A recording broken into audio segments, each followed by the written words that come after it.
Good evening, ladies and gentlemen. Good evening. Can you all hear me okay? Okay, good. Thank you very much. Welcome back, shall I say, to the Savannah Council on World Affairs presentations post-summer break. I hope you all enjoyed the summer, or still maybe enjoying the summer. We're very glad to have you come back and be with us today and in the coming months for what I think you will find a very entertaining and informative set of programs that I'll mention in a moment. But thank you all for coming tonight. Obviously, we're in a different place, and for that, I want to thank Father Frank and the Benedictine School, the Benedictine Military School, for very warmly hosting us, and particularly to have all the students help in doing this. I do want to recognize a few people for their efforts in making this happen. We will be back at the Coastal Georgia Center for our future presentations, but this one, due to another event over there, we had to do it here. We did one program that I know of once before here, and it was successful, and we're very grateful that Benedictine would open up its doors to us. And I want to thank, in addition to Father Frank, Kevin Farmer, Sarah Clark, Maggie Rickard, and Liam Clark, who's a student here and involved in all of the team at the Model UN program as well. Liam's been helping us at the council in particular. And of course, we can't do any of this without our sponsors. I know we mention this every week, but if you are able to, if you're able to indulge me for a moment with our sponsors on whom we depend, and it's so. I've always, when I was overseas, we worked very closely with American companies overseas who would help us do events overseas as well. There really is a special meaning to being a corporate citizen, as we say, and I think American companies do corporate citizenship better than anybody else overseas, and I think here in the United States. So if I could thank first our well-known longtime sponsor, Kreitz Auto Group here in Savannah and more broadly in the Coastal Empire for over 80 years. They're the dealers, exclusive dealers for Buick, GMC, BMW, and Mercedes-Benz and Sprinter vans, and they've been very helpful to us, and I know that they are truly a very good corporate citizen of Savannah and a great company to work with. I also want to thank Planters Inn, and I don't think Mark is Mark here? Mark's, sorry? I didn't see. No, Mark's not here, but the Planters Inn, but he, more importantly, is an alumnus of this school. And so we appreciate the hospitality that Planters Inn gives our guests. It's a great boutique hotel downtown with a really, really friendly atmosphere. When I dropped off Travis Murphy, our speaker, yesterday from the airport, we came in the midst of their afternoon happy hour, which is, I don't think you can go into the hotel and just partake of the happy hour if you're not a guest, but for its guests. It's just a very nice atmosphere in a historic location, beautiful rooms, and it's really been a pleasure to deal with them and appreciate it. And obviously, if you or friends visiting you have a need, it's a great place to stay. And I also want to thank our third sponsor tonight, which is Expert Hearing, which is a company that deals with hearing loss. I lived with this throughout my life because my mother had lost a lot of her hearing and depended on hearing aids ever since she was really beyond high school. She had an infection when she was a kid, and they didn't know about dealing with it as much then, and so she spent a life with hearing aids. I know how sensitive it is. I know how important it is for people to be able to hear and hear accurately. And Expert Hearing is the first in the Coastal Empire to offer cutting-edge testing, because to improve hearing obviously starts with testing not just how a patient hears, but also how they understand. And that's and how they process speech. So, and expert hearing is busy doing that and trying to make that more affordable for its patients. So I have the privilege to recognize, where is Susan? Susan Timna? There she is, of expert hearing. And I'll give you the mic just for a moment, Susan. I don't need one. I'm an audiologist. We know how to speak up.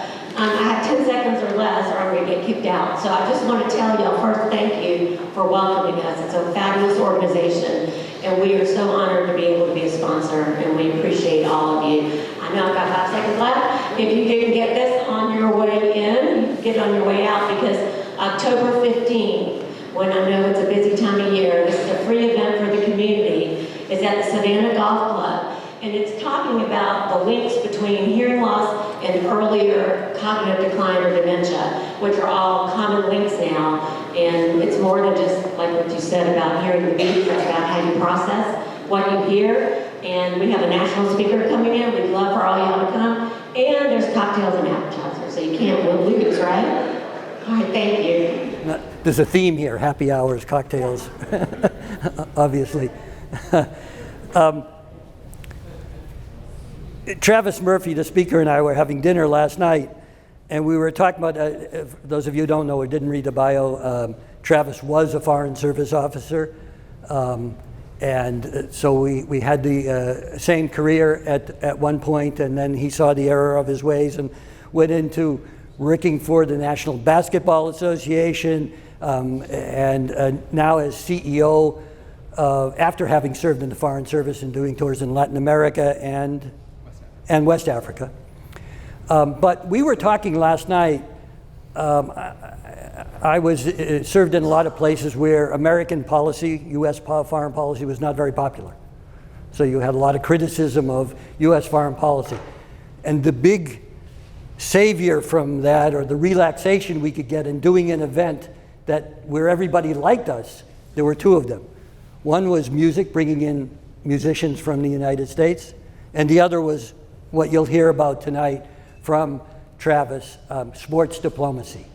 The power of something that citizens around the world share, what American athletes do very, very well, and then with the aura of the famous players that we have been able to use, if I can be blunt about it, use athletes to promote what some of the best things we think about in the United States. And by the way, not just Olympics, but I forgot to mention, we did a lot of work with Paralympics and Paralympians in various countries in which I served. We brought out athletes and we helped athletes there. So it's a great builder of what we call people-to-people relationships that are extremely important, and it's an unalloyed good as opposed to some of the more controversial subjects that we get into. So I've always been a very strong proponent of sports diplomacy.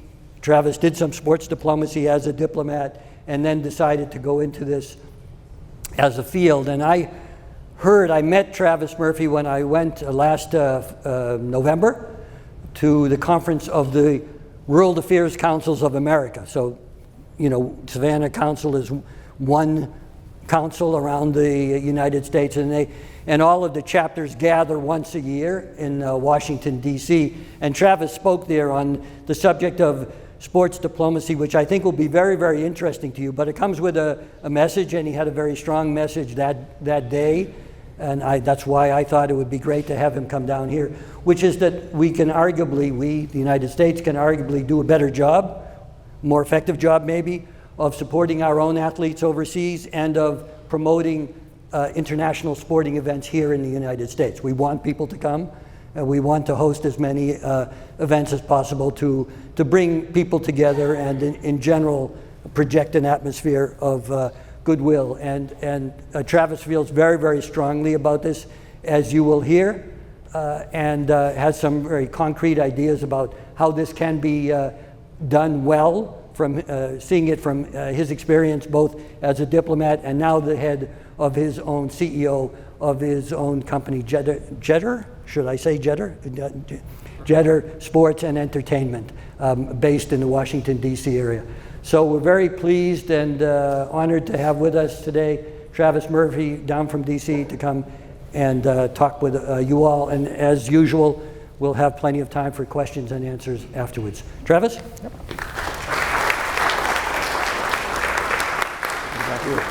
Thank you, Ambassador. Thank you. All right. Can everybody hear me? I will try to project here. You'll have even less trouble hearing him than me. We're going to have this up the whole time? Secret. I think it's actually the same jacket. Thank you so much. Thank you, Ambassador. Thank you so much for having me. Thank you to Benedictine for hosting tonight. I understand somewhat unique to be here, but I appreciate you all coming out on such a beautiful evening. As the Ambassador said, I got into Savannah last night, so we had a chance to walk around, saw a number of the squares. I have learned that the Spanish moss is neither Spanish nor moss, and is infested with bugs, apparently. But it's still beautiful, in particular at sunset. So, beautiful city. Thank you for having me, and I really appreciate the opportunity to be here. So, I want to start off tonight with a question, and I'm looking to anyone, not just the young people, but does anybody know what the most liked photo is on Instagram, which, coincidentally or not, is the most liked photo in social media history? Any guesses? What you got? It was an egg. It's no longer an egg. Did you say egg? It was an egg. It was a picture of this is an egg, and that was the most liked picture, but it's been surpassed. Lionel Messi winning the World Cup. That's right. December 18th, 2022, you had the Argentine national team captain, Lionel Messi, who now plays for Inter Miami in Major League Soccer. There's a photo of him hoisting the World Cup trophy after Argentina beat France in the World Cup in 2022.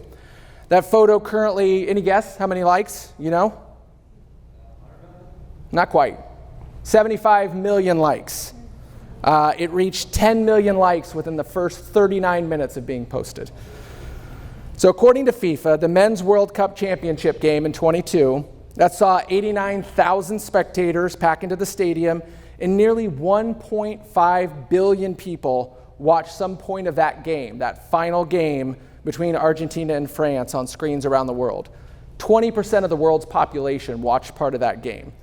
Now think about that. That's one of the most viewed broadcast events in human history, let alone sports, and it's at a time when we've never been more fragmented as an audience. So, as we look ahead to the FIFA World Cup, the Men's World Cup that's coming here next year in 10 months, in 2026, alongside co-hosts in Canada and Mexico, we have to ask, how many billions of eyes around the world will be focused on the United States?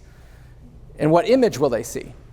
Will it be another iconic photo, or will it be a slew of headlines about how the U.S. government and the United States did not do enough to lower visa wait times, that we did not do enough to reduce the hours-long wait that visitors face when they land at JFK or other major airports, or that we didn't do enough to maximize a once-in-a-generation opportunity to reset our approach to sports as a substantive, diplomatic, and economic tool.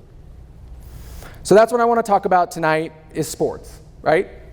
And the increasingly influential role that it plays in our society, and why a growing number of people believe that our country and our government should take a more active approach to using sports as a policy tool.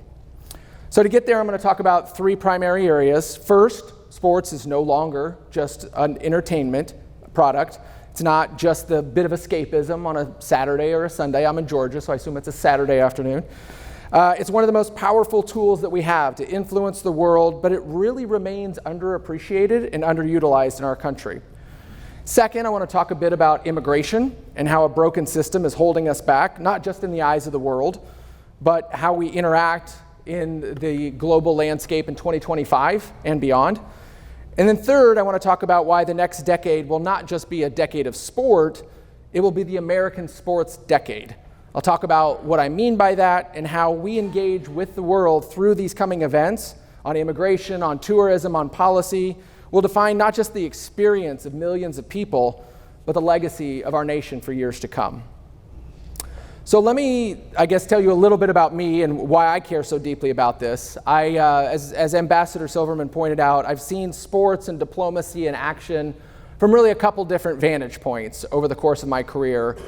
First as a U.S. diplomat. There's other diplomats in the room, so it's great to see. I served overseas, primarily South America and West Africa, where I saw sports open the door to conversations that traditional diplomacy didn't do. When I was in Côte d'Ivoire, my last tour, we used soccer as a tool to reach young men in a period of post-crisis after a brief civil war in the country. And we also used it through the PEPFAR program to share messages to young men and young women. Sports served as that convener to bring people together. I saw sports at work as the head of international government affairs at the NBA at a time when the league was exploding internationally. In fact, in 2019, I mentioned this at dinner earlier tonight, in 2019, that was the last year before the pandemic, more people watched the NBA finals in China than there are in the United States. More than 330 million people watched the NBA finals at some point in 2019 in China alone. So it just underscores that reach that we have around the world. And now as CEO of a company called JETR Global Sports and Entertainment, we move people who move the world.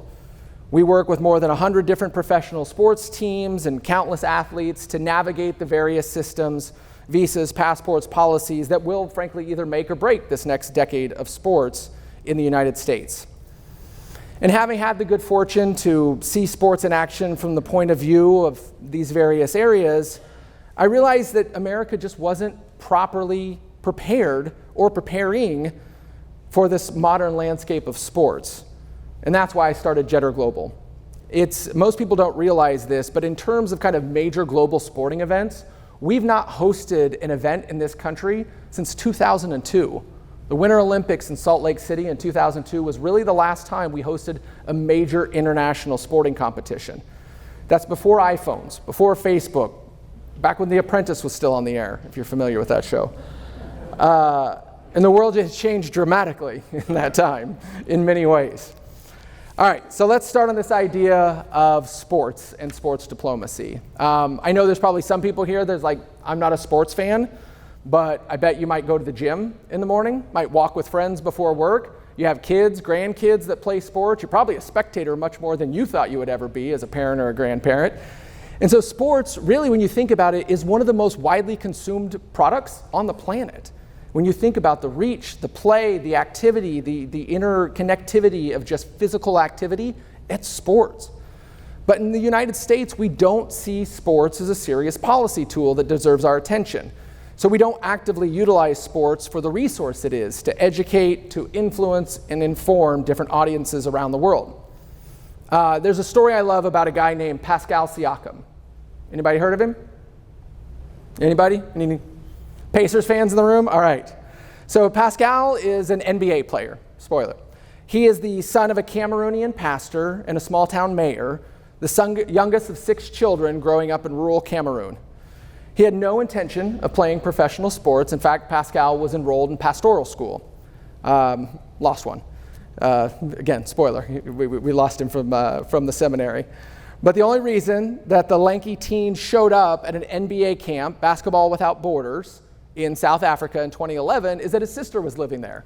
So he saw it as a way to get a free ticket to South Africa so he could go and see his sister who was living there.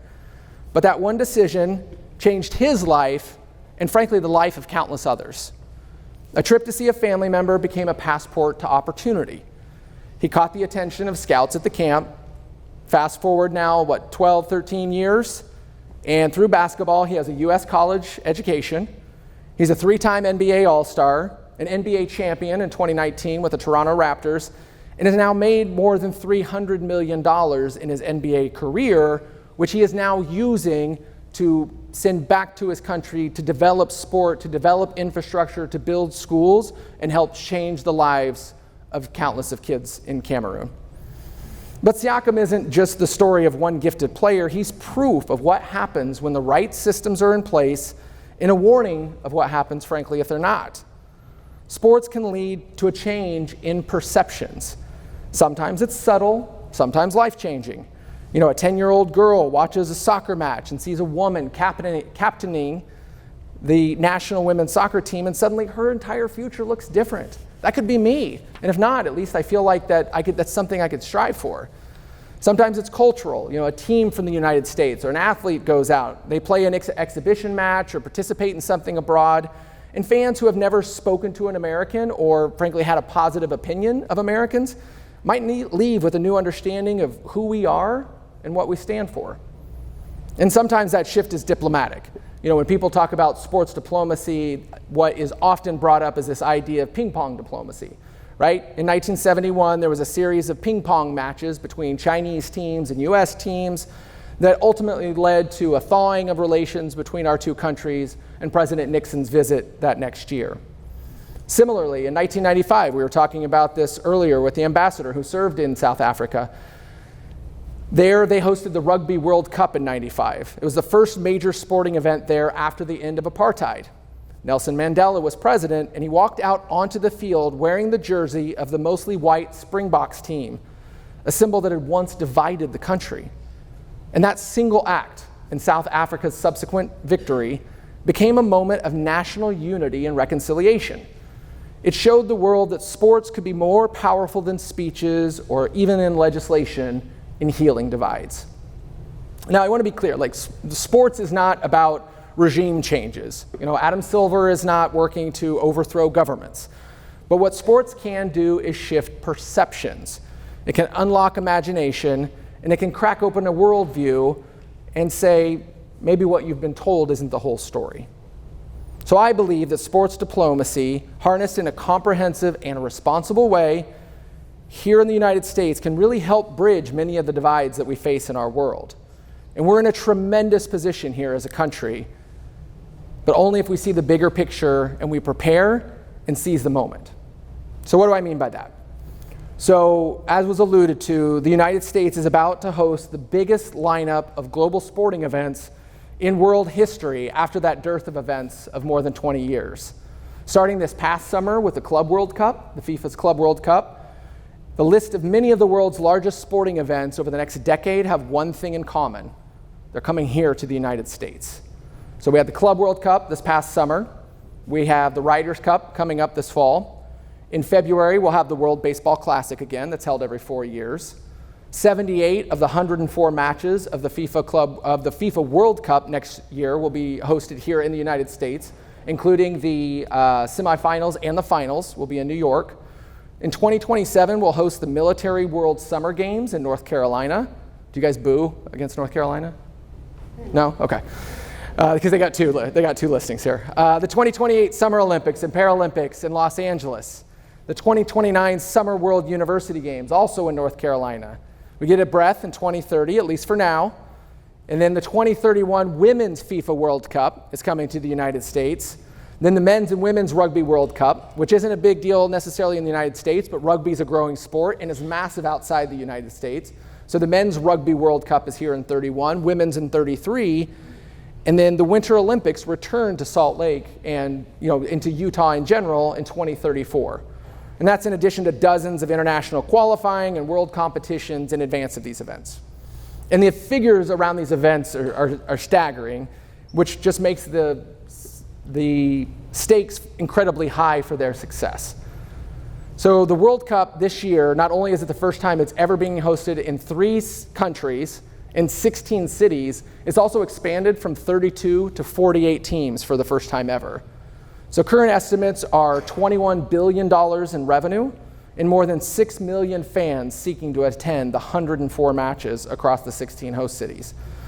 The Summer Games in Los Angeles, Olympics and Paralympics in 28 they're estimating $18 billion in revenue and more than 12 million attendees.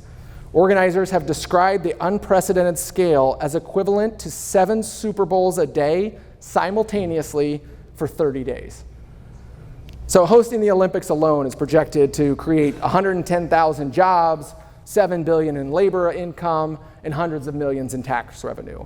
These aren't just sporting events. They're national investments in diplomacy, economic development, and our reputation. This is the beginning of a new era. We're on the cusp of this, one that we have to meet, frankly, with ambition. And as these events are investments in our country, then they deserve the leadership of our country. So that's why my first policy recommendation is something I feel very strongly about, that we should appoint a special envoy for sports diplomacy. Now, we are one of the few countries in the world that does not have a Ministry of Sports. Now, what that means is we do not have a federal level body that is responsible for the sports industry. Now, nobody at the NBA, my former employer, or the NFL or MLB, who I work with today, nobody there wants more government intervention in their day-to-day workings. But what that means is we lack an official empowered to lead important conversations around sports and policy across the interagency and across government. We need a dedicated team with the authority to convene all the necessary stakeholders, cut through the extensive red tape of our sprawling bureaucracy, and successfully coordinate and host these coming events. From coordinating with foreign governments, to aligning safety protocols, to exchanging knowledge on best practices, a special envoy for sports diplomacy, and let me take a quick side and say that I think a special envoy is the way to accomplish this, because we're not going to create a Department of Sports, nor do I think that's necessarily the right decision. But a special envoy is someone who's kind of uniquely positioned in government to cut across agencies, bring staff together, and work towards solutions. So this collaboration that would be a part of the formation of this person, this office, would not only protect our shores, but strengthen those ties with our global allies who are committed to these same goals. There's also the social impact of sports diplomacy. It offers a direct path to meaningful global engagement. And what I mean by that is a special envoy could help lead the programs that might help fix youth sports, female empowerment that is so important and is starting to, we're starting to move away from a bit, but that is one way that sports really captures that. And it would ensure that the benefits of sports reaches communities that are often left behind. In under-resourced areas, sports becomes this vehicle for growth, for opportunity, for progress, and a government-led effort could promote that stability and goodwill. So last year, 21 US senators adopted a version of this idea, and they called for a White House task force to be appointed for global sporting events. I think that's a great start, but I think the role's got to look beyond just preparing for these individual games into the larger policy landscape. Right now, we have a World Cup task force that's been appointed.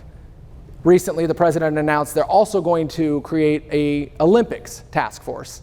Now, what that is somebody focused on one set of events and somebody focused on another set of events, but not looking at the bigger picture holistically. And that's only going to lead to redundancy and, frankly, more red tape. We've got to think bigger. I think to that point, one of the core responsibilities of a special envoy should be to create a national sports diplomacy strategy. And this isn't something we have to create from scratch. A lot of our global allies already have this in place. Ireland just announced theirs earlier this year. Japan, France, Australia. These nations have done it and have put it into practice. In Australia, they've shown that a government study there showed that for every dollar invested in sports diplomacy, that produced a 7-to-1 return, not just on ticket sales or tourism, but in the long-term goodwill and strategic relationships that come from having that plan in place and having it implemented. A U.S. strategy should be equally ambitious. It needs to align with global objectives and look beyond these individual events. I would note that earlier this year, Congress is starting to move in this direction. There's a representative out of central Los Angeles. Her name's Sydney Comlager-Dove. She introduced legislation with, it was a bipartisan bill, which is great to see in this environment, really calling for a expanded framework for sports diplomacy strategy. It would be a coordinated approach, recognition of sports diplomacy as a core foreign policy tool, and stronger mechanisms for the public-private partnership, which is great. It's a great start, but we need to do more.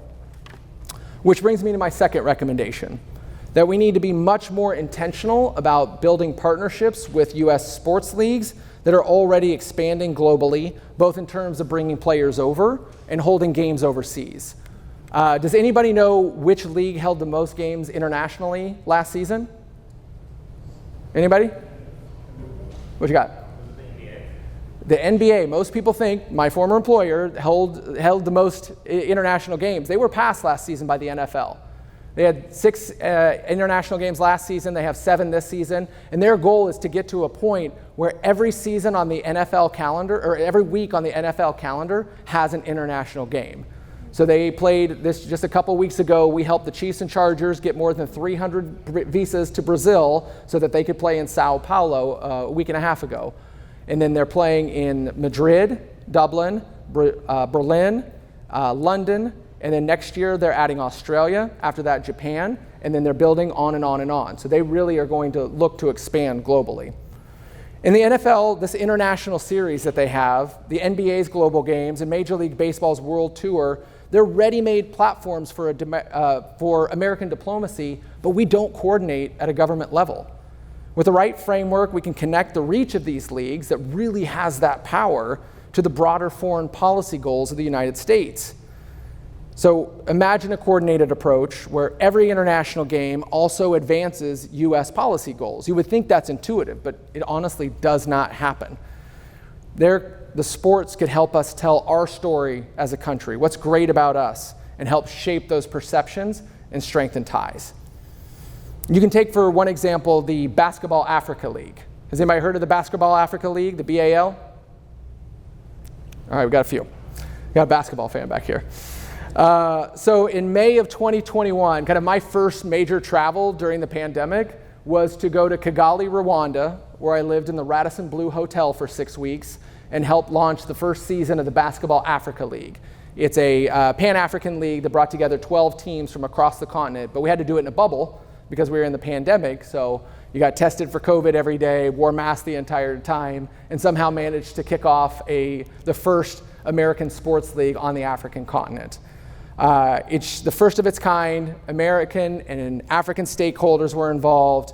It took years of work, and now it just finished its 5th season and has fundamentally changed the lives of countless people, from a fan perspective, those kids in the stands, as I talked about, from the players, from the people involved, the jobs it's created. There's a real push now to build infrastructure on the continent as a result. And this type of initiative shows that what's possible when American leagues align commercial ambitions with broader social and diplomatic goals. It's the kind of platform that a U.S. Special Envoy could and should amplify, ensuring that when American sports expand globally, they carry their American values with them. I mean, they do that to an extent just by virtue of being Americans, but it's not coordinated, and there's real opportunity there. Because here's the truth, when you talk about sports as tourism and people traveling for sports, it's booming market.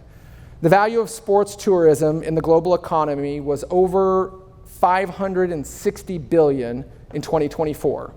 By 2032, estimates that our sports tourism will eclipse $1.3 trillion. That's nearly double the size of the entire global music industry. Yes, we're proud of Taylor Swift. But let's put things in perspective. Paris 2024 sold more tickets in 19 days than the Eras Tour did in 150. And yet, US travel market share has dropped.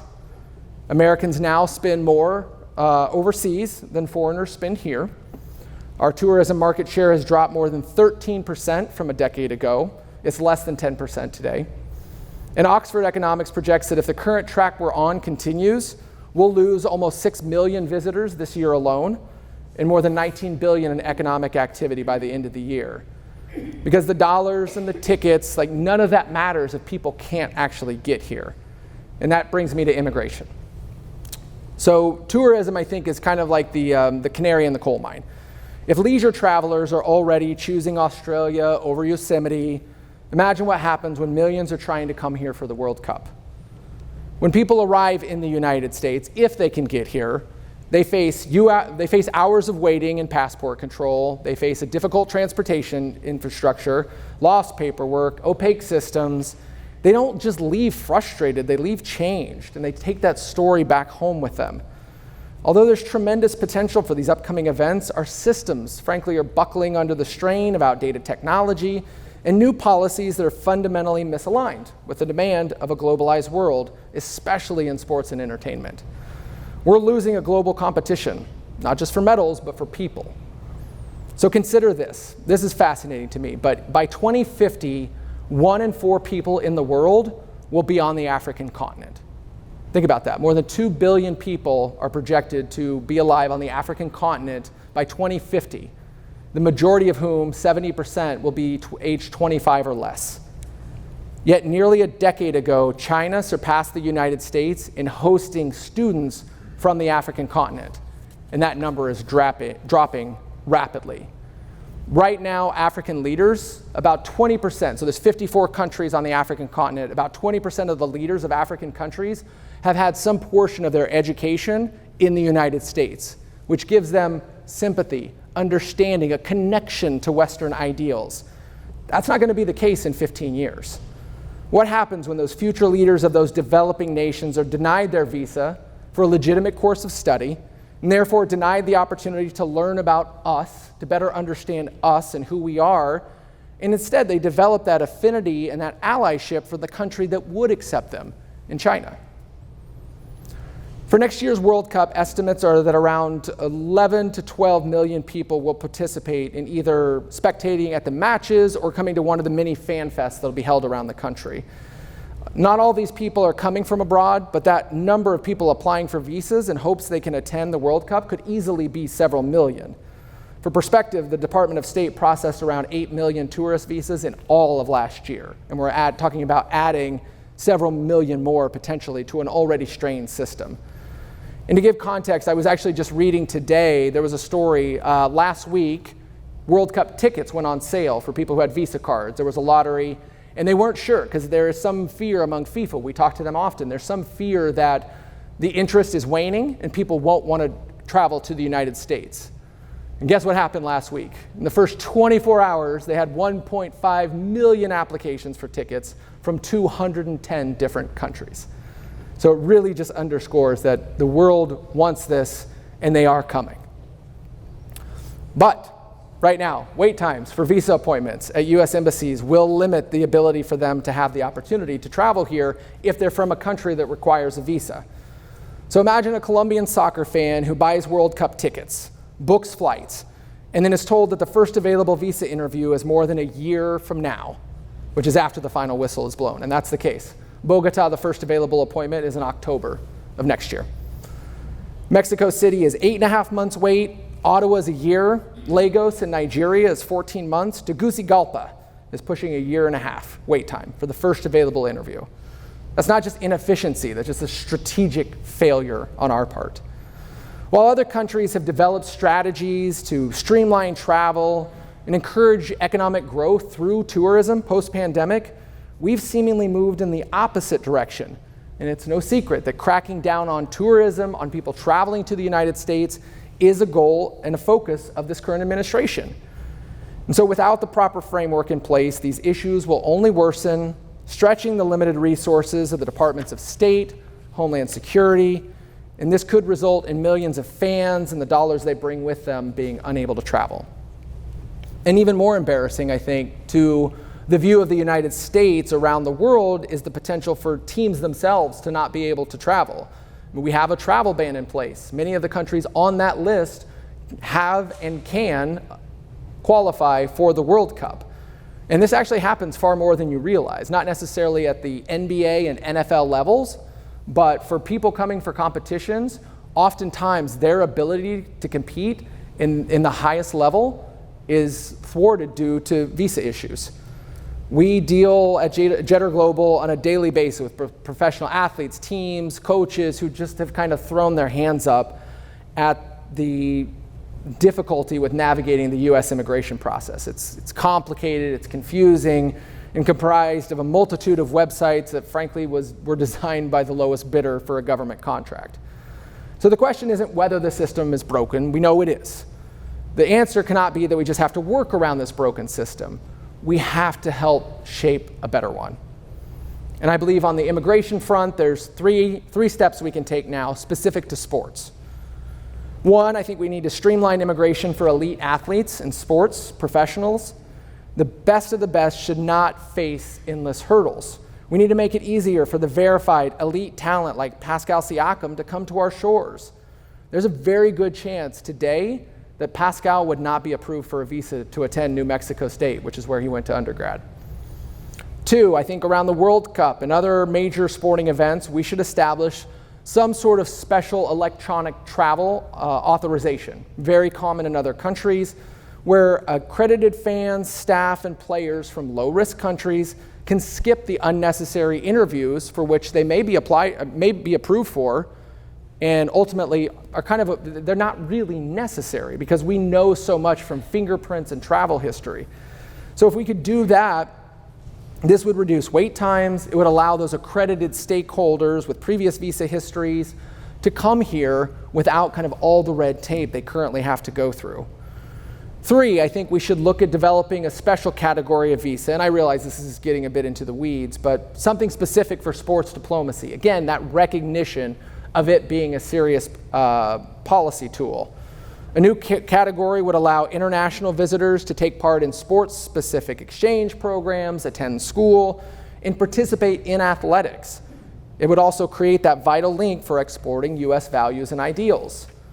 It would also have the additional added benefit, and I'm happy to talk about this if anybody is interested, but right now, international student athletes cannot actually participate in NIL because of the restrictions on their F1 visa, which is what a typical student has from another country. There's a work restriction on that prohibits them from participating in NIL. And so it's this fundamental carve-out that actually makes it less attractive for international talent to come here, that they can't participate. But a special class of visa for international student athletes would help circumvent that current sticking point that exists. Our approach to immigration has fundamentally changed as a country, but we have to work to create an environment where exceptional talent, these events, all that it brings with it, are greeted with opportunity and not barriers. So sports diplomacy, I've talked a lot about that. Of course, it's not just policy, it's also personal. On February 17th, 2022, I got a call that Russian authorities had detained WNBA star Brittany Griner. At a Moscow airport, she had been detained for carrying just a minuscule amount of marijuana resin in a pen in her bag. By a horrible turn of events and unfortunate timing, this turned out to be just days before Russia would invade Ukraine. And so working closely behind the scenes for more than 10 months on Griner's case, I really saw firsthand how Russia saw this high-profile asset they had and really just used her as a pawn, clearly recognizing the political advantage of having her under their control. Brittany has since told her story. She has a book. It's an incredibly harrowing tale of what she went through. But through that daunting process and then her release, and to be back, she was released in a prisoner exchange, released from a Russian prisoner in December of 2022. In April, she was in the starting lineup for the Phoenix Mercury. Just incredible resilience.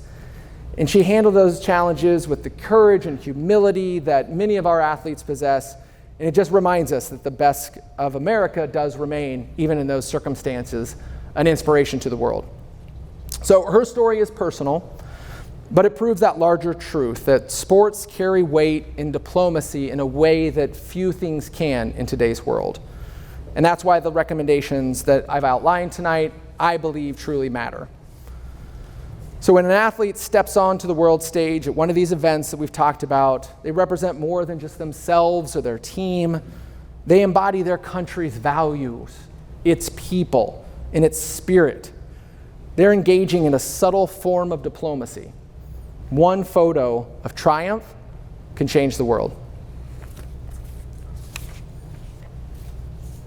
So I want to close with this. I've spent a lot of time on the African continent, as I mentioned, both as a diplomat and with the NBA. And one quote that always resonates is from former South African President Mandela, who I mentioned earlier. He said, "Sport has the power to change the world. It has the power to inspire. It has the power to unite people in a way that little else does. It speaks to youth in a language they understand." So we gather here tonight at a time when the world is navigating an increasingly complex geopolitical landscape, including here in our own country. Across continents, we see the challenges posed by shifting alliances, economic inequity, and a rising tide of isolationism and neo-nationalism.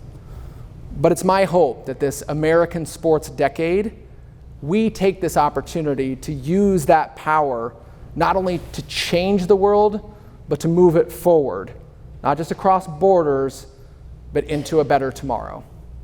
So with that, I will conclude, and thank you very much.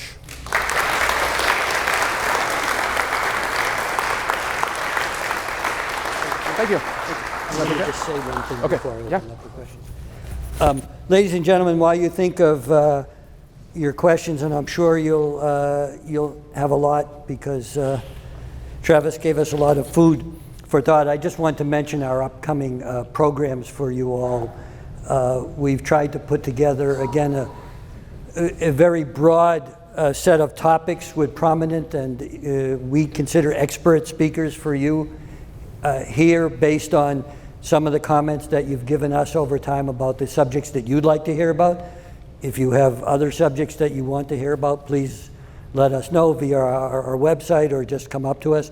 But for the next few months, let me start on October 16th. We're going to have former Assistant Secretary of State for the entire Middle East, and she was Ambassador to the United Arab Emirates while I was Ambassador to Kuwait, Barbara Leaf, now working as a Senior Policy Advisor for the law firm of Arnold and Porter in Washington. That's October 16th, and she'll be talking about latest developments. I think it'll be a good opportunity for all of you to answer any pet questions you have about whatever is the breaking issue in the Middle East at the time.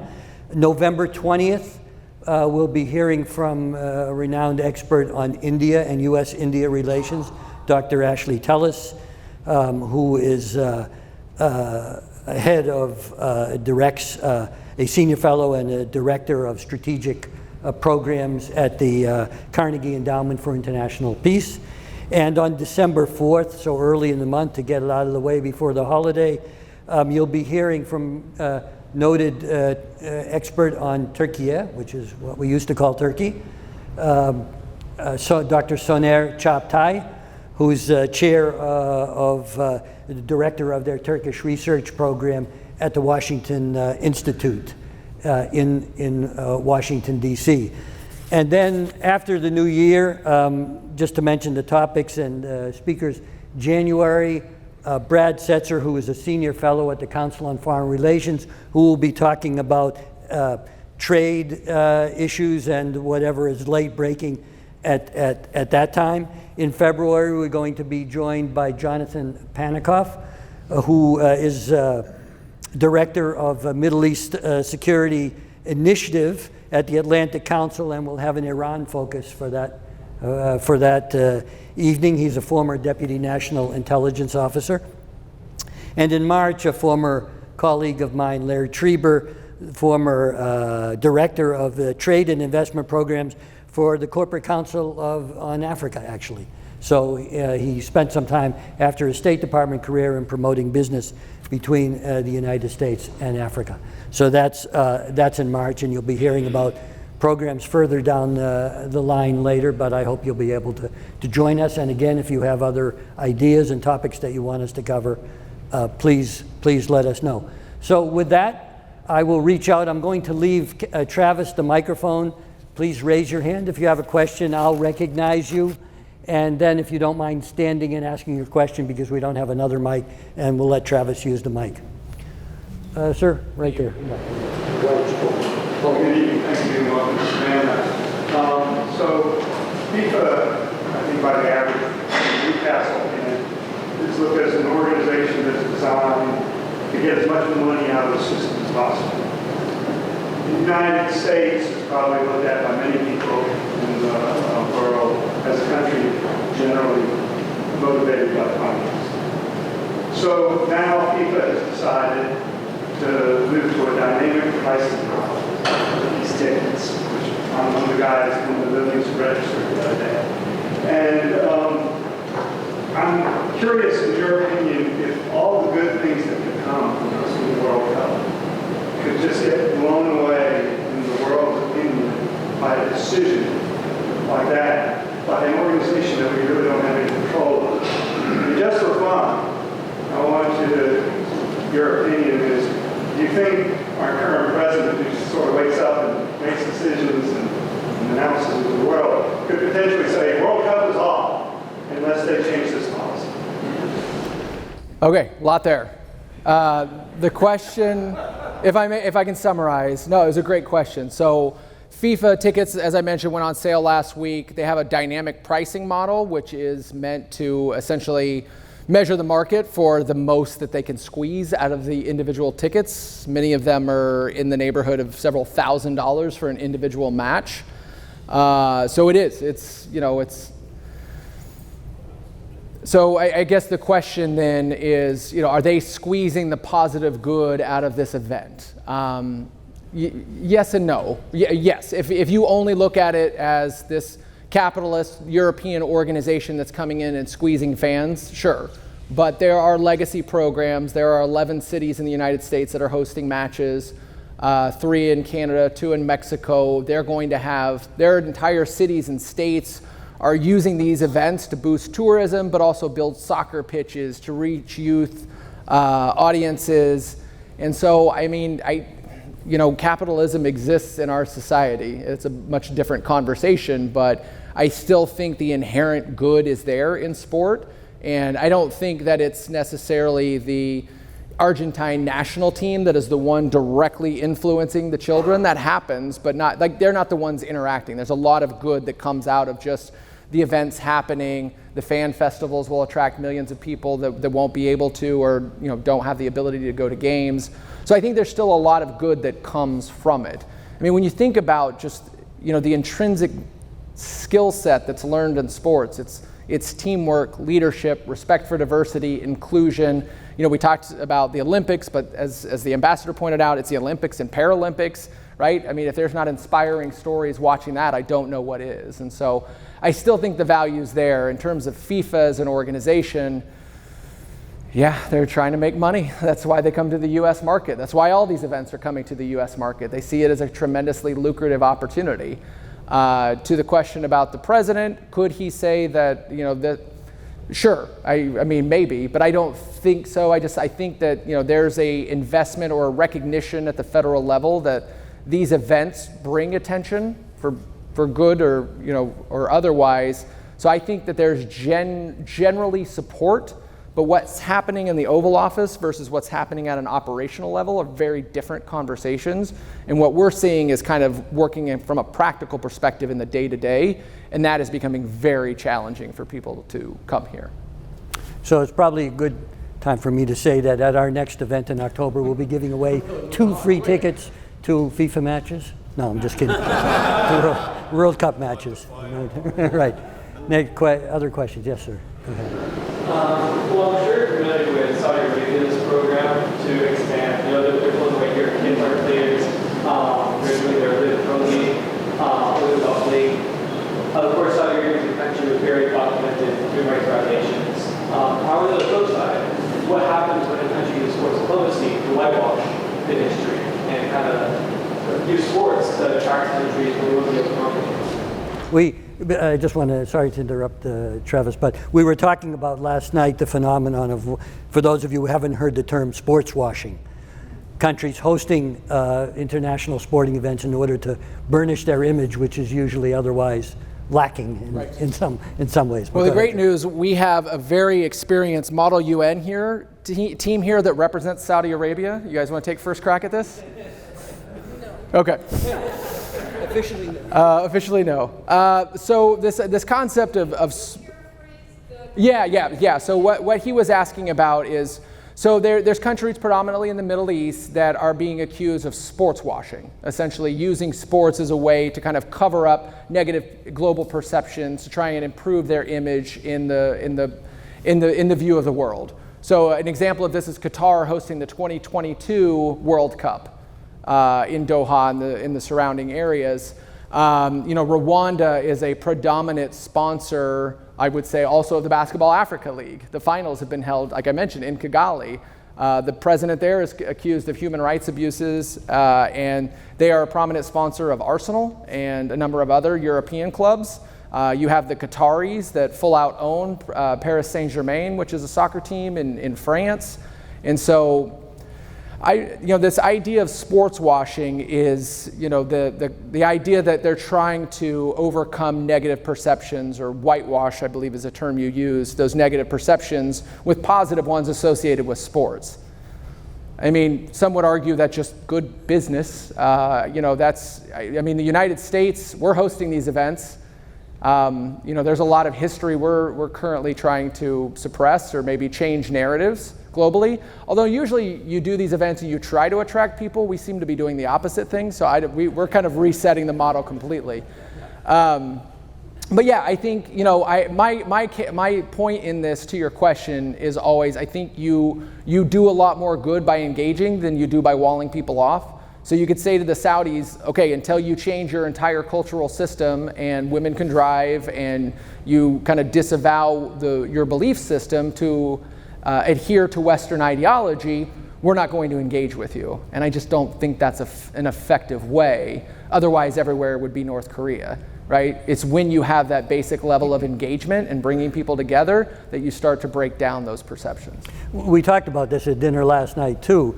And my view, because I knew people who were working with the Qatari government on promotion of the World Cup, and Qatar just had an awful and deservedly awful reputation, particularly on labor rights and treatment of workers, particularly foreign construction workers and things like that, some of whom had worked under unacceptably dangerous conditions.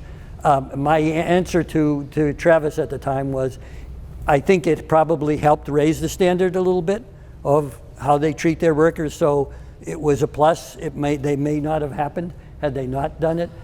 Do I agree with them, or did I change my view of Qatar entirely? No, marginally, maybe it did some good, so I'll leave it at that. Other questions?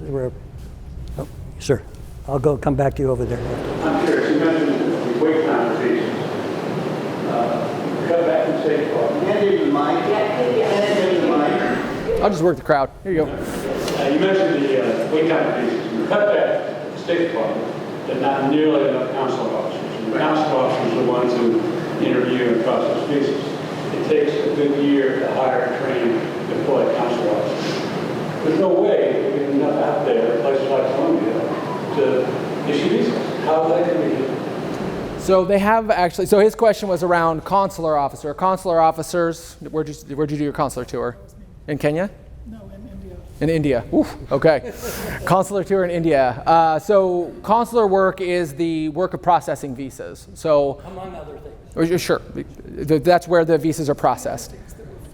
Also American Citizen Services, Social Security. Basically, it is the representation of the US government to American citizens abroad. So when I went to Ecuador for my first tour, I predominantly did American Citizen Services, which means I worked on several different murder cases. And for a poli-sci major, I really fell out of my element in that. I also learned very quickly how to say ¿Cuál es el propósito de su viaje a los Estados Unidos? Which is, why are you going to the United States? Which more often than not was to go to Los Parques, because from Ecuador they loved going to Disney. But you're right, training of a consular officer, it took them 6 months to shove Spanish into my head. It took 10 weeks for me to go through consular training, and I had to do my initial orientation coming into the Foreign Service. So yeah, it was about a year before I actually went to post. And so, there's a lot of people, okay. We recently asked about 3,000 people to leave the Department of State. A number of others have resigned or quit by choice.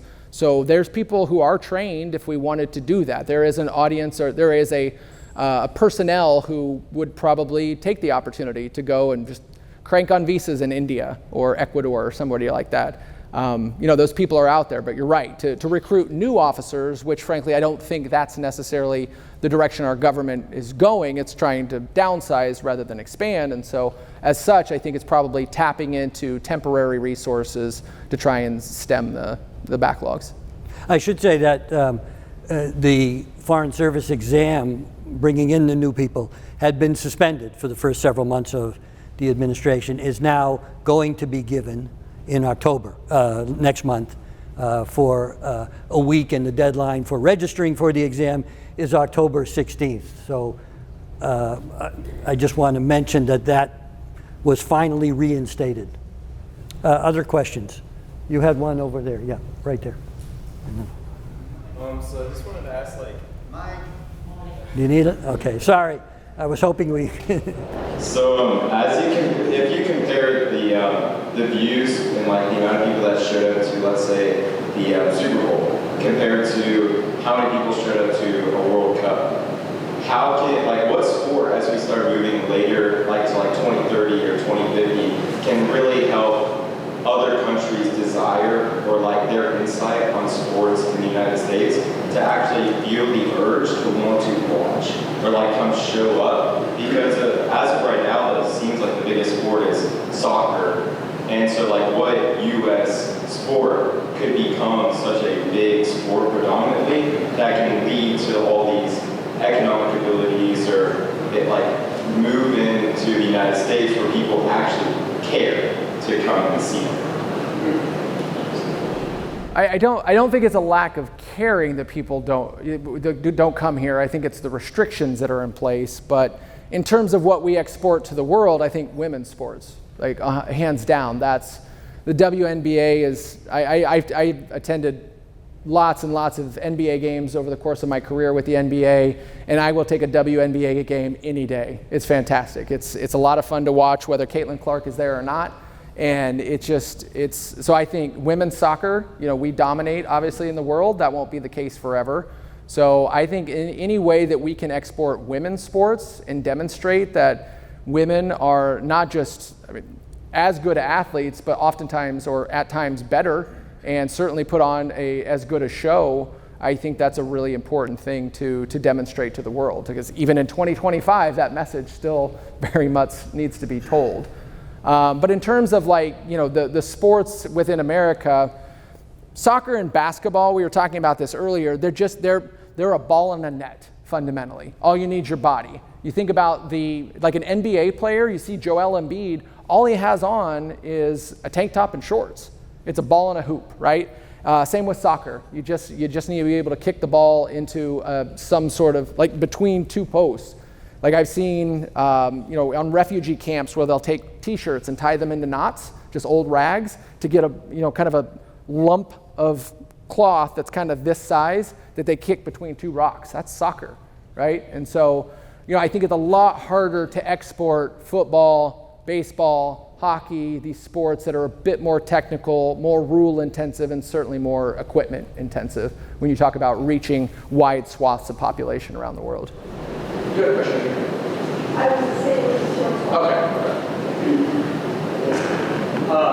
Hello. I just wanted to kind of pick your brain on what you thought about these state of affairs with Russia and Russia's ban from the Olympics, and whether or not it's a net positive for the world or a net negative, since it's kind of isolating Russia off, even though they are doing horrible things in Ukraine, and kind of just the narrative on them, and kind of leads to stereotypes and stuff that's unhealthy.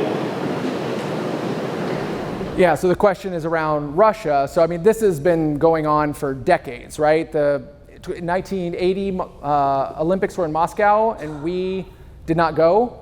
We banned that, or they did, and then in retaliation, they did not travel in '84 to the Olympics in LA. Most major sporting bodies have banned Russian athletes from participation.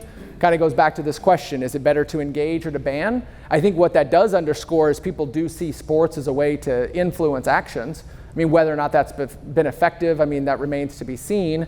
I don't know where Russia is in terms of, I guess they can't qualify, although the president in the recent Oval Office announcement pulled a picture of him and Putin out of his desk and said that he might want to come to the World Cup. So mixed messages from the Oval.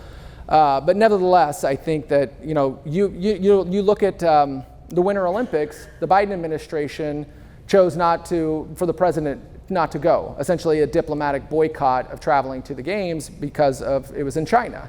And so I think that just underscores that sports is an effective way to convey ideals, to convey principles. But we're not seeing that. Russia didn't step away from Ukraine as a result, right? It's not just any one thing, but frankly, nothing else has worked either in terms of diplomacy, hard, other short of military might against them. Nothing has really been effective.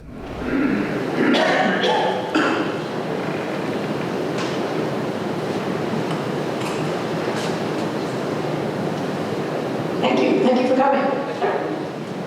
I was lucky enough to be a college athlete. We had international athletes on my team, and my 3 kids were also lucky enough to be college athletes and had international athletes on their team.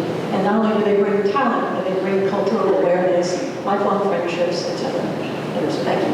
My first question is, if hopefully you and your colleagues are successful in creating this envoy and raising the profile and the activity of sports diplomacy in the United States, do you see it rolling out as a case-by-case, say with first FIFA, or do you hope it can be universal for all sports, all athletes, obviously the more major ones, I suppose. So that's the first question. The second question is, how would an envoy be appointed or named? And the final question is, if you can hopefully achieve this, do you see this sort of diplomacy also applying to musicians and scientists? Thank you.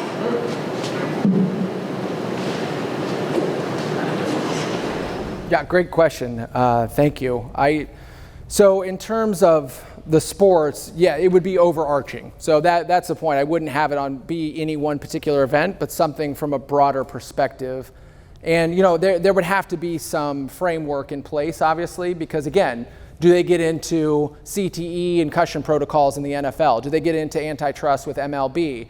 Do they start to govern what the NBA can do in China or anywhere else around the world? So I think we have to have some sort of framework for what it is they do and don't do.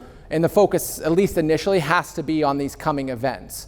But then more broadly, I think, I mean, many of you have, in one way or another, kids, grandkids, or have experienced yourself kind of the modern youth sports system. I think it probably needs some work and probably some policies in place that encourage health and wellness and maybe a little less of the competitive component. Because, you talk to folks, counterparts I have at DOD and the Pentagon, they'll quickly point out that only about 22% of the American population of age to register into the armed services are fit enough to do so. So less than 25% of our population could actually, of age, could join the military forces right now. And so I think there has to be a bigger focus on health and wellness and kind of the intrinsic activity and the health benefits that come from sport. So I think that really needs to be a focus. I mean, on Capitol Hill, there's caucuses, but it's just like kind of an informal gathering of members of Congress that kind of focus on the Olympics or hockey or football, but not really tackling it from a policy perspective. So having somebody that's accountable to the Hill, accountable to the White House, and that addresses the second part of that, or third, which is how it would be done. It would essentially, a special envoy is appointed by the president. So it needs to be something that I think is pushed by Congress and then seen by the president as somebody that, whoever the president is, puts that person in place. And I think setting that precedent that this is somebody we need in 2025, it's also somebody we need in 2028 and again in 2032. And so each subsequent president they get accustomed to appointing that person. I will say that, I'll get to you and take you next. That in the past, when you're in Washington and you're dealing with international affairs and you use the term special envoy, everybody says, oh yes, great, another bureaucracy. Who needs that? Who needs somebody strutting around calling themselves ambassador? But the point is that they're not working in the United States. Their job is outward facing, the envoy. And generally they're not confirmed. They don't have to be confirmed by the Senate, because that could get you into all kinds of delays if the person were very, if the person was controversial or otherwise.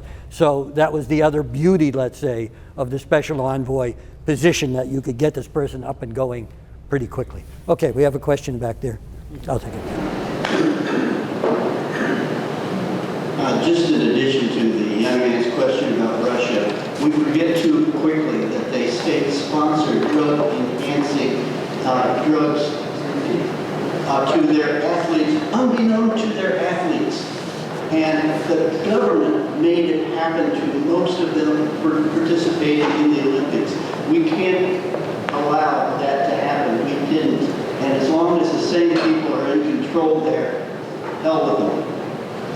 Yeah, that's a great point. Yeah, they don't comply to WADA protocols, World Association of Doping. Yep, no, great point. And do you have any concept of how much money is involved in the TV streaming rights for all this and how that affects the games? And also the other question I have was these travel ban countries, how are they going to solve that? Do they just have to get control? So two different questions, one on media rights. I mean, this NBA, the one I know the closest, so they just finalized 11-year media rights deal, and it's $76 billion to broadcast the NBA across 3 different networks that had a piece of that. So that means that $76 billion will now go into, you know, the coffers of the NBA and then divided between the players and the teams in the league. So it's a staggering amount of money. And it's, you know, we call our organization's called JETR Global Sports and Entertainment in recognition that sports is entertainment, but kind of that line continues to blur. I don't know how many people watched the fight on Saturday night, but a huge boxing match was not on pay-per-view, it was on Netflix, right? They streamed it live on Netflix. So, you know, that whole landscape is evolving and changing in real time. I'm sorry, and the second question? Oh, the travel ban. The travel ban countries, yeah. So right now we have 19 countries that are banned. We have 12 that have a partial ban and 7 that have a full ban. North Korea, Iran, Cuba, Venezuela. You know, Iran was one of the first countries to qualify for the World Cup. And so what I think, you know, the general perception is that they will create some sort of exemption. It was written into the travel ban language. Actually, the only industry that was mentioned by name is sports. They said that there was a carve out for the World Cup, Olympics, and major sporting events. And then I was part of the conversations that kind of dictated what major sporting events were. And ultimately, they agreed upon a list of 19 different leagues that were exempt from that. So people like, I mean, there's Cubans and Venezuelans who play on the Toronto Blue Jays. And so they can get an exemption to come into the United States, but they have to get a visa every time, a new visa every time. So that means you've got 4 guys on the Toronto Blue Jays who have to go into the embassy, apply for a visa, submit the application, pay the fees, and like go through a process. And people have to work on this. People have to do this. And so it's arguably more inefficient, right, to have all that red tape in place. But I think, you know, generally the teams will probably have a carve out to be able to come for the World Cup and the Olympics. Fans, not so much. Any questions?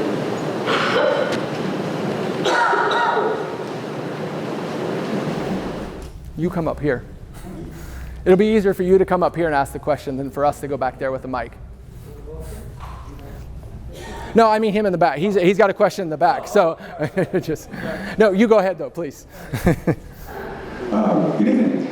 Given the fact that the world is as dangerous as places as ever been in our history, and international sport events have been going on since the Greeks, Olympics, World Cups, international sport events, what evidence do you have that this has contributed, sports has contributed in any way, shape, or form to a more peaceful world?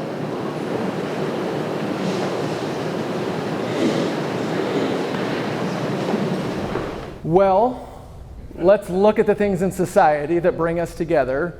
Church, civil society, sports. Have any of them solved all the world's ills? No, I'm not, and again, I'm not contending up here that sports solves everything. But I think some of the examples that I gave, and I think there's a lot of other examples where on a small level it changes perceptions. Again, I didn't say anything about ending wars or bringing countries together after long times of strife. I think it's any aspect of diplomacy is incremental. It's those small changes, those small perceptions, those small movements, moments that allow us to find ways that we're more alike than we are apart or more different. So I can't say that it's going to fix everything, because it won't. That's not what sports does. That's not what I'm contending. But is it something that can bring us together? Is it something that we should look at more as more than a nice to have, and rather something like, yeah, this is something we should look at funding, supporting, and being more involved in? I mean, at this point in time, I'm willing to take anything that might bring us together a little bit more than we are currently. Other questions? Okay, I'll get you, Liam. Go ahead, Gordon. This one's short. Bill Bradley, Senator Bill Bradley. Wouldn't it be nice to have one of those guys around? Is there anybody out there that could be supportive, understand what you're talking about? Former New York Knick, Bill Bradley. Senator Bill Bradley. Yeah. So the question is, he mentioned Senator Bill Bradley, former NBA player, presidential candidate. I guess is your point because he kind of he's a sports figure, cuts across. I mean, I talked to Chuck Todd about this concept a while back, former host of Meet the Press, and he immediately said Mitt Romney. Now, I'm not trying to solicit boos or cheers. It's just, he's somebody I think that's seen as like, he's worked in sports. He worked on the games in 2002 in Utah. Somebody who's seen as, in today's environment, kind of tolerable on both sides, or at least somebody that people would be willing to work with. We generally have kind of a lack of those people, in public office to begin with. But, certainly, I think there are those people out there.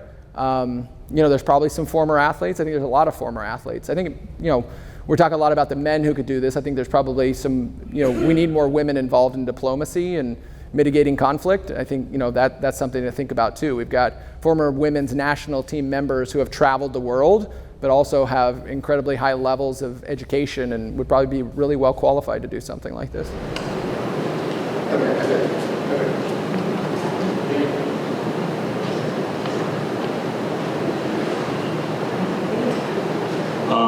I first want to say it's an immense privilege to host you here at BC.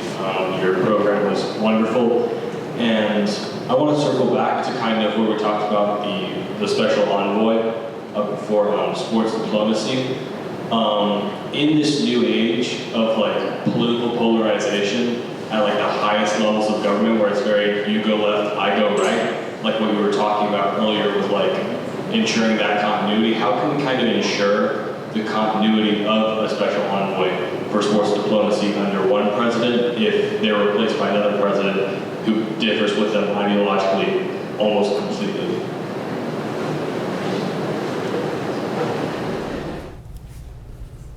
Yeah, it's a great question. I mean, but also our Health and Human Services Secretary changes every 4 to 8 years. Our Secretary of State that has a very different belief system changes every 4 to 8 years. And so I think that's just part of what makes the American system great, is that democracy and that idea that different people and different ideas will come to power, whether you agree with them or not. So, I'm not concerned about that.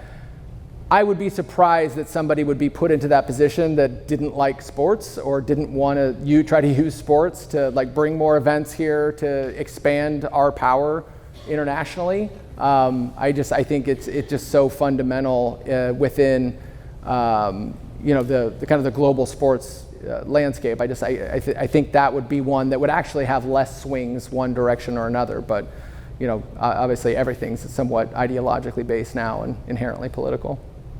Would you say, Travis, it would be good to have, like you said, a caucus? You've worked on the Hill in Congress. You have a bipartisan, has to be a bipartisan caucus or whatever, that would be the home for such an envoy, and they would, in a way, protect that envoy from partisanship. In other words, everybody would agree, no, it's not going to be perfect, but the idea is you're not going to snipe at that person for political gain, and also that person was not going to engage in something that was seen as partisan as well. Perhaps, but I think that's the way the game is played. Everything's inherently political. So, right, I mean, if you get somebody from California, are they going to be more favorable to what California needs to successfully host the Olympics?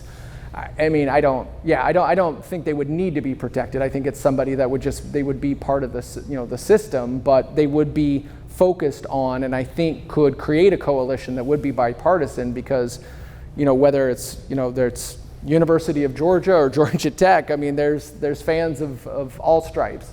And so I think that's one thing where there's political issues present within sports, but conceptually overarching, it's not political, it's fandom. I got a question way in the back. Sorry, I'll be right.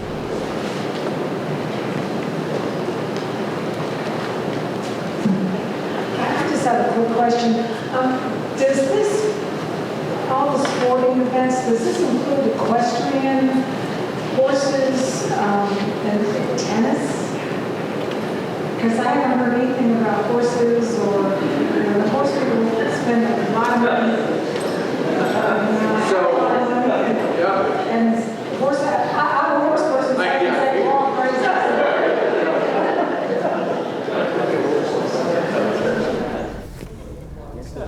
It's totally fair. It was not an exhaustive list.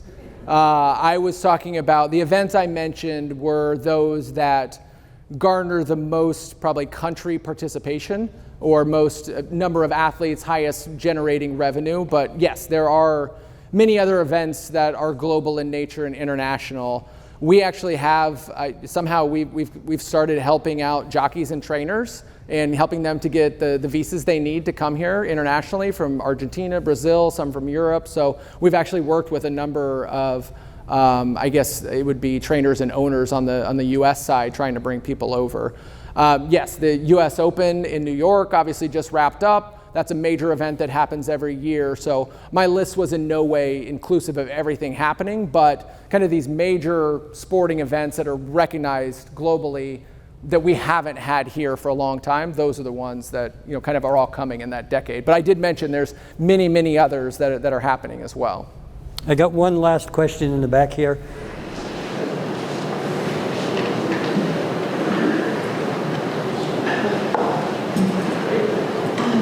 Thank you for your presentation tonight. What do you think it portrays to the rest of the world about our income disparity between, like, say, the NBA and the WNBA?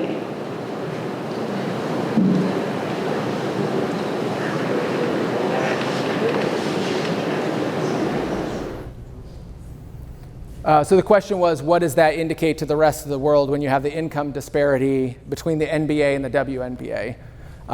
There is no WNBA anywhere else in the world, so despite all of our faults and shortcomings in that domain, we're still better than most countries. I'm not saying we're right, but I'm just saying. Right.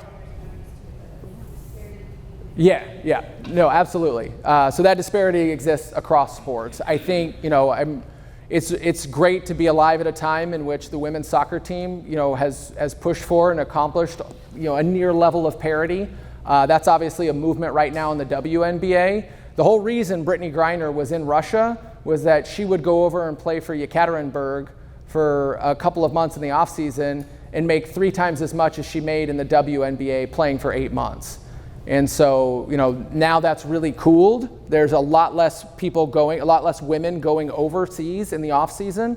One, because of what happened to Brittany, frankly, was a wake-up call, I think, to a lot of people. 2, endorsement deals have grown significantly for female athletes. So even if they're not making the same on the court or on the pitch, they're making a lot more from an endorsement perspective.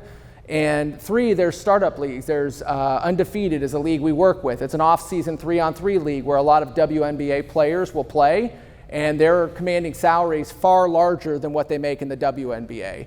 And that's funded primarily by private equity and people who are investing in the future of the sport because they see the market opportunity there. And that, I think, is a great message to get out to other countries around the world, that investment that we're making in women's sports. We're not there yet, but I mean, we're making progress, and I think, from a global perspective, we're doing well, but we need to be doing more for sure. Everyone, please join me in thanking. Thank you so much.